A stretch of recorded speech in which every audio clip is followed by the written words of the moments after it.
अस्सलामुअलैकुम नाज़रीन, आप देख रहे हैं JN न्यूज़ HD। आइए नजर डालते हैं आज की अहम खबरों पर। सियालकोट से खबर शामिल करते हैं। पाकिस्तान तहरीक-ए-इंसाफ के चेयरमैन इमरान खान से इज़हार यकजहती के लिए साबिक वफाकी वज़ीर डॉक्टर फिरदौस आशिक अवान की हिदायत पर उम्मीदवार हल्का PP 35 मियां आबिद जावेद की क़यादत में ज़मान पार्क शुरा से इज़हार यकजहती के लिए काफिला रवाना हुआ।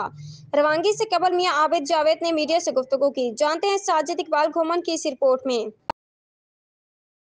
तमाम अपने साथियों का जो यहाँ पर तशरीफ़ लाए हैं उनका दिल की गहराइयों से शुक्रिया अदा करता हूँ। और अब हम इंशाअल्लाह ताला तो सारा काफिला अल्लाह के फजल से लाहौर ज़मान पार्क के लिए रवाना होने लगे हैं, जहाँ पर इस मुल्क को लूट रहे हैं, जुल्म का बाजार उन्हें गर्म किया हुआ है। अब ये वही लोग दोबारा हम पर मुसल्लत हैं।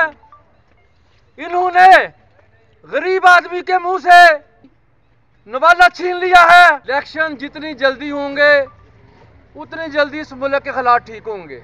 इसी में हम सब की बका है, इसी में हमारा मुल्क आगे बढ़ेगा। अगर यही लोग हम पर मुसल्लत रहे तो दिन ब दिन ये मुल्क भी नीचे जाएगा और गुर्बत की शरह भी बढ़ेगी, महंगाई भी बढ़ेगी और गरीब आदमी जो पहले ही फिसा हुआ है और फिसता चला जाएगा।